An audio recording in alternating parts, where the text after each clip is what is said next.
বন্ধুরা, অবশেষে প্রায় 4 মাস পর আবারও মাঠে নামতে যাচ্ছে 5 বারের বিশ্ব champion Brazil national football team. আর তাদের প্রতিপক্ষ হচ্ছে ইউরোপের অন্যতম শক্তিশালী দল France national football team. Football ভক্তদের জন্য এটি হতে যাচ্ছে দারুণ এক ম্যাচ, কারণ ব্রাজিল বনাম ফ্রান্স মানেই বিশ্ব ফুটবলের দুই শক্তিশালী দলের মুখোমুখি লড়াই। সবকিছু ঠিক থাকলে ম্যাচটি অনুষ্ঠিত হবে 27 মার্চ রাত 2টায়। যদিও এটি একটি ফ্রেন্ডলি ম্যাচ, তবুও এই ম্যাচকে ঘিরে উত্তেজনা কিন্তু কম নয়, কারণ এই ম্যাচে ব্রাজিল এমন একটি দল নিয়ে মাঠে নামতে পারে যাকে অনেকেই বলছেন বর্তমান সময়ের অন্যতম শক্তিশালী স্কোয়াড। আর সবচেয়ে বড় খবর হলো ব্রাজিলের সুপারস্টার নেইমার আবারও জাতীয় দলের জার্সিতে মাঠে নামতে পারেন। অনেকদিন ধরেই নেইমার জাতীয় দলের বাইরে ছিলেন, তাই ব্রাজিলের কোটি কোটি ভক্ত অপেক্ষা করছিলেন কবে আবার ব্রাজিলের জার্সিতে নেইমারের জাদু দেখা যাবে। আর মনে হচ্ছে সেই অপেক্ষার অবসান ঘটতে যাচ্ছে 27 মার্চের ম্যাচে। নেইমার শুধু একজন খেলোয়াড় নন, তিনি ব্রাজিল দলের প্রাণ। মাঠে তিনি থাকলে পুরো দলের খেলার ধরন বদলে যায়। তার ড্রিবলিং, পাসিং এবং গোল করার ক্ষমতা প্রতিপক্ষের জন্য বড় হুমকি। তাই এবার সবাই অপেক্ষা করছে আবার নেইমারের সেই ম্যাজিক দেখার জন্য। এখন চলুন এক নজরে দেখে নেওয়া যাক ফ্রান্সের বিপক্ষে ব্রাজিল কেমন স্কোয়াড নিয়ে মাঠে নামতে পারে। প্রথমে গোলকিপার পজিশন। ব্রাজিলের গোলবারে থাকবেন বিশ্বের অন্যতম সেরা গোলরক্ষক অ্যালিসন বেকার। লিভারপুলের এই গোলকিপার তার অসাধারণ সেভ দিয়ে বহু ম্যাচে দলকে বাঁচিয়েছেন। এবার আসি ডিফেন্স লাইনে। বাম দিকের ডিফেন্সে থাকতে পারেন অভিজ্ঞ আলেক্সান্ড্রো।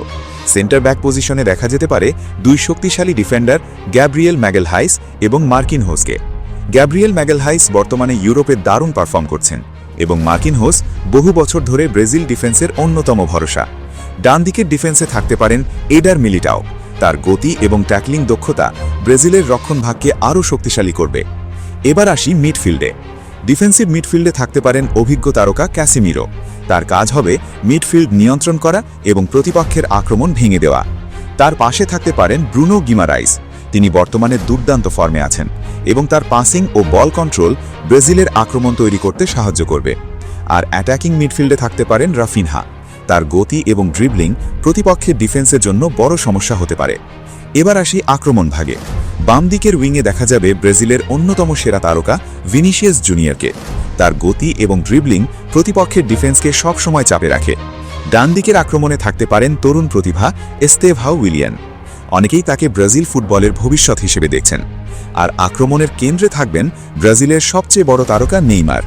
নেইমার মাঠে থাকলে ব্রাজিলের আক্রমণ অনেক বেশি শক্তিশালী হয়ে ওঠে। তিনি শুধু গোল করেন না, তিনি অন্য খেলোয়াড়দের জন্য গোলের সুযোগও তৈরি করেন।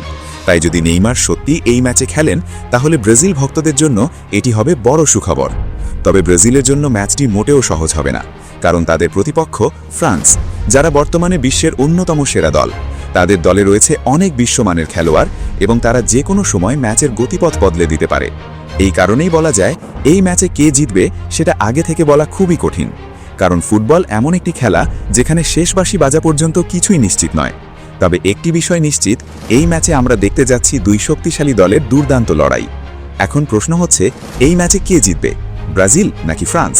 তোমাদের মতে কোন দল জিততে পারে অবশ্যই কমেন্ট করে জানাও।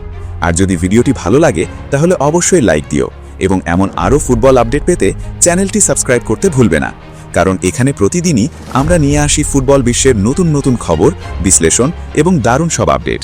ধন্যবাদ সবাইকে।